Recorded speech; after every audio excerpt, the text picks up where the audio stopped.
Okay, you salty little monkeys, let's settle some arguments. This is my logic. Over the years, we've had literally hundreds of arguments about what causes the Pentastar tick and why it happens, and it invariably degenerates into a flame war about oil. Well, I want to run heavier oil. Well, I want to run a motor coat. Well, I want to do this.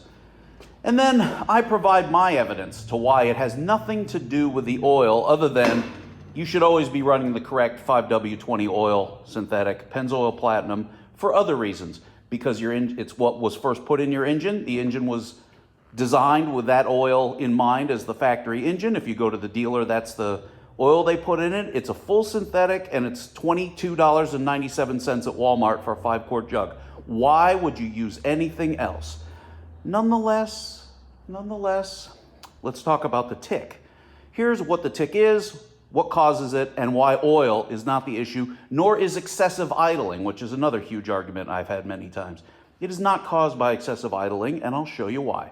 So this is what causes the tick. This engine has 493,000 miles on it. It was abused its entire life. For the first 250,000 miles of its life, it got random dyno oils in the wrong weight, and it just lived a horrible life. That it got to 493,000 miles is sheer luck. If you listen to it as an aggregate noise of the entire van, you can hear the tick clearly.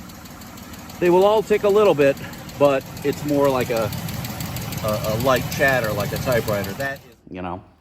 Anyway, here's what causes the tick. See how this cam lobe is totally wiped and there's a giant ridge on it, as there is on this one, as there is on 2 over here, and on 1, 2, 2, 4, whatever. Okay, now here's what causes this. The rocker here and the plunger lifter work on a pivot, and they pivot over top, and the cam lobe rides it, and it pushes down on the valve string just like always. But what causes the tick? This is your tick. Maybe you can see it better here. That is what causes the Pentastar tick, is that sound. What happens is there's a roller bearing under this rocker, and it has needle bearings. It's a roller with needle bearings, and the needle bearings either wear or fall out or otherwise allow it to have play fore and aft. Then eventually it galls the cam, and then at that'll cause a single cylinder misfire, and eventually the misfire will be so bad you won't be able to drive it, and the engine will grenade at some point.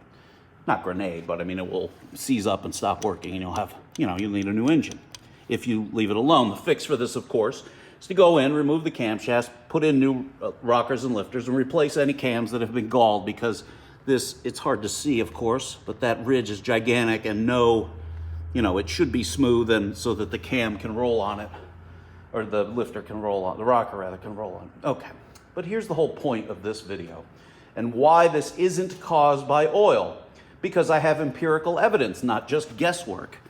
Here is number 13, cylinder number 3 is sitting here, and this cam is totally gacked, and here's your thing, and it's got fore and aft movement because the roller is bad.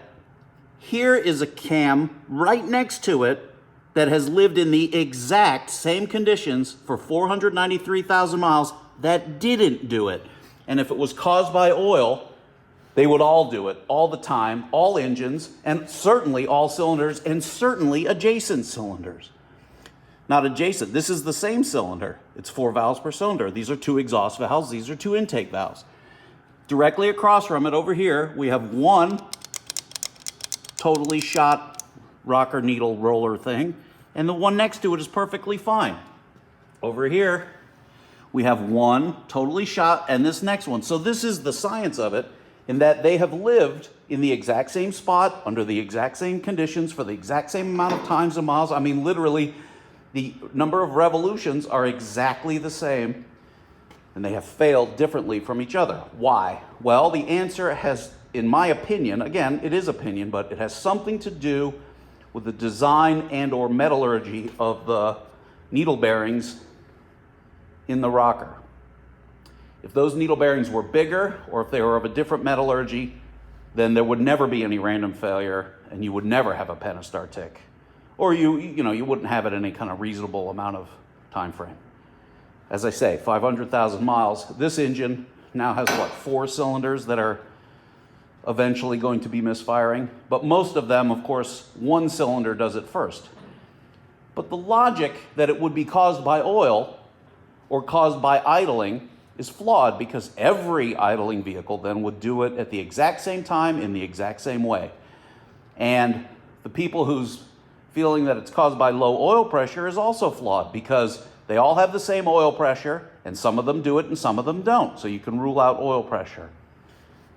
Again, all opinion, but I think people that are worried about extended idling are wrong, and I think that people are worried about putting additives in the motor oil or that it's a lubrication issue are wrong.